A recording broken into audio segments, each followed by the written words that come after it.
Let me ask you something. Have you ever moved out to the middle of nowhere just to end up right back in the same kind of neighborhood nightmare you thought you'd left behind?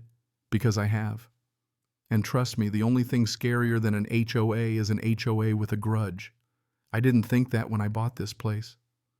No, back then unpacking boxes felt like a win. I remember looking around cardboard mountains everywhere, my jeans streaked with dust sweat down my back, the scent of pine and cold lake air drifting through the open door. It wasn't just a house. It was the first real breath I'd taken in years. 2 acres of Colorado hillside, blue water like glass out the window trees so thick you could disappear in them. 0 HOAs. 0 angry notes about lawn height. 0 committee meetings about what shade of beige my mailbox should be. Just peace. I'd left Boston behind, city noise, tech job, endless grind, all of it. Done. I was over the trains, the newsletters, the neighbors who peeked out the window just to judge your recycling habits. I wanted to be left alone, and I paid for it. Every cent of that mortgage was the price of freedom. The house had barely hit the market before I pounced. It was, I thought, too good to be true. Yeah, you know where this is going. First sign, big black SUV, dark windows creeping up my driveway like it belonged there. Out stepped this woman, late 50s, perfect posture, buttoned-up pearls, name badge glinting. She looked around my porch like I'd already set the place on fire. And without a word of hello, without even checking if I was who she thought I was, she just declared, "You can't move in here. This land is part of a community expansion plan. You'll need to vacate until it's resolved." Like she was serving me a notice. I honestly thought I was being pranked. I looked for a camera crew, someone to jump out and laugh. Nope. Just her arms folded, daring me to argue. So I told her very politely that I bought the property because there was no HOA. I had the paperwork. The survey, even a framed exemption hanging up in my guest bathroom for good measure. She didn't budge. "This was supposed to be part of Phase 3, she said, "and you don't get to skip community obligations just by buying an exemption." The look on her face said she believed it. I almost felt bad for her, honestly. Almost. Because what she didn't know, I'd already checked everything. I told her if she really felt that strongly, she could call the sheriff. Otherwise, she was trespassing, and unless she wanted to help me unpack, she should get going. She left in a hail of gravel, but not before giving me that look. You know the one. Like I'd just stolen her favorite parking spot. And in that moment, standing there with an IKEA chair half-built and a weird feeling in my gut, I knew this wasn't over. She had plans for this land and me just living here. That was the biggest wrench she could imagine. The attack started small. Lights out one night, everything Wi-Fi, fridge, you name it, just blinked off. At first I blamed the weather, but it kept happening. Always late, always brief, always just long enough to make me wonder. By the 4th night, I called an electrician.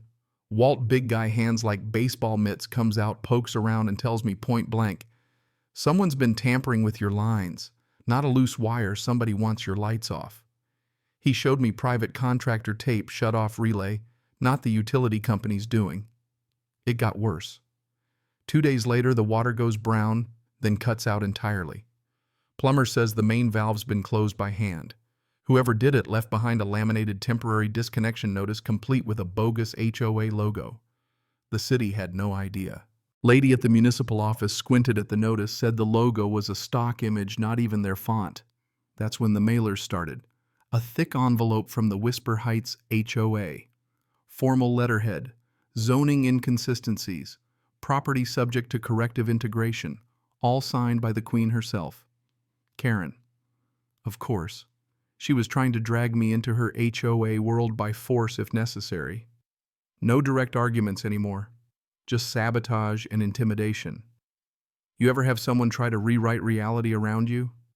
She was building a paper trail trying to flip the story, so I was the trespasser, not her. I started digging. Pulled my deed, the property history, and that's where I found Richard Marlowe, the owner before the guy I bought from. The neighbor said he'd lived here for years.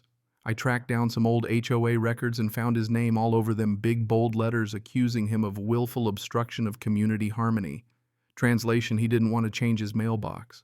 Turns out Marlowe went to war with the HOA. Filed a lawsuit, accused them of fabricating violations, even forging annexation documents to try and claim his land. And he won. Court said the HOA was out of bounds. Permanent injunction they couldn't touch his land ever. So he sold the place off market fast and vanished. But I found a phone number on a dusty old blog post. Called it heart pounding. He answered. "You must be the new guy," he said. "Karen giving you hell." I told him what had happened. The power, the water, the notices. He just laughed real bitter. "She's gone after everyone who's lived there since me. You're the third." He agreed to help.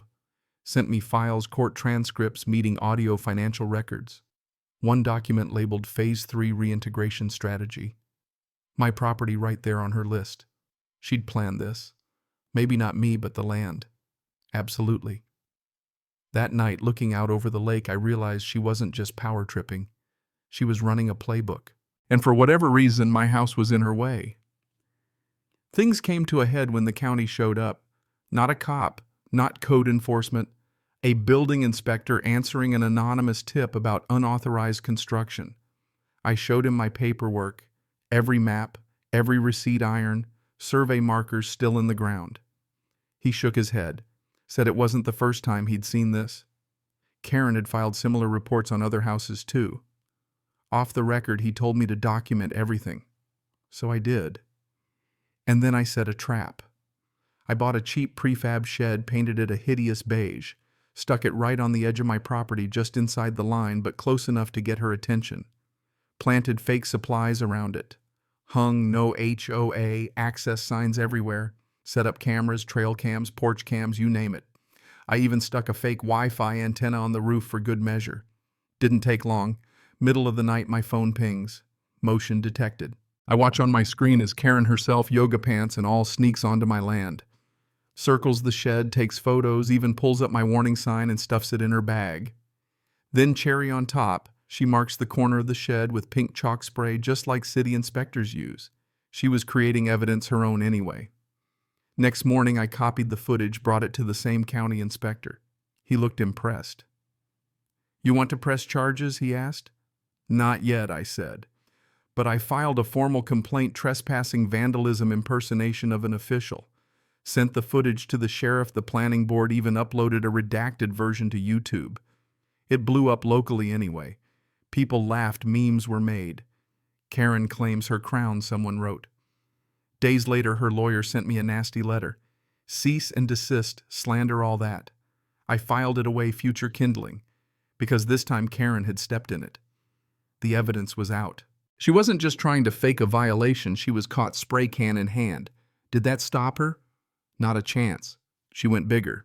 Signs popped up all over, save our community, stop illegal development, QR codes, slick websites, even mailers sent to every home. The site spun a whole story about lost parcels and restoring the neighborhood. Pictures of my house blurred, sure, but obvious if you knew where to look. I was the villain now. Neighbors started acting strange. People lingered at my driveway, pointed, whispered. One lady asked if my permit was in order. "That's not what the flyers say," she muttered. I realized Karen wasn't just fighting me, she was recruiting an army. Feeding them lies. Telling them that annexing my land would save their property values. Classic divide and conquer. So I fought back. Launched my own site, simple, no spin. Just facts, the deeds, the surveys, court rulings, photos of every violation. I emailed it to every homeowner. Didn't rant. Just said, today it's me. Tomorrow it could be you. And it worked. Some people thanked me, offered to help. A guy down the street even dug into Karen's website and found it was registered to her own shell company. She was running the movement through a fake nonprofit. Signs started disappearing overnight. Wasn't me, but I'll admit I smiled. By now I'd connected with two others, Alexis, who got hit with bogus code violations after building a greenhouse, and the Parkers, who found their mailbox ripped out after ignoring fake warnings. We started a group chat, compared notes, brought in a private auditor who followed the money.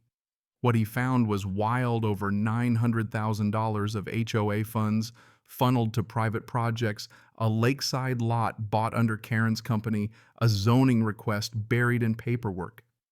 We put together a full dossier, charts, maps, receipts, the works. Called a public meeting. Not a protest, just a forum. 30 people showed up.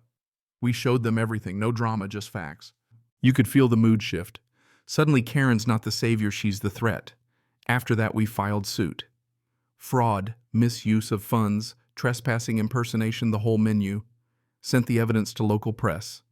The Sunday paper ran a headline, HOA, or cartel community split in two, some still loyal, most not.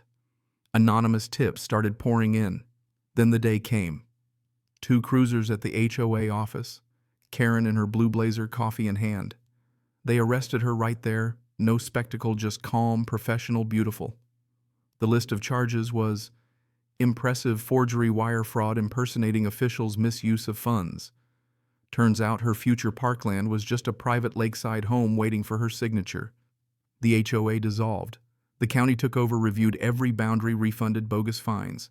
My property officially restored, every violation wiped clean. I rebuilt the fence, this time reinforced steel cameras everywhere, put up a plaque that reads sovereign land. No HOA beyond this point. And people noticed. Other homeowners started reaching out here, Florida, Arizona, everyone with their own horror story. I turned my site into a support hub. Now it's not just me, it's hundreds. And every message that comes in, every "you helped me." I remember that first night, that feeling of being alone and outmatched. And I know better now. I'm not alone. Not anymore. So let me ask you, because I really want to know, where's the line between standing your ground and starting a war? When does defending what's yours become something bigger? Something you can't walk away from? I'd love to hear your take or your own run-ins with HOAS neighborhood power trips, or just plain old bullies trying to steal a piece of your peace. Drop your story below. Let's see where the real community lines get drawn.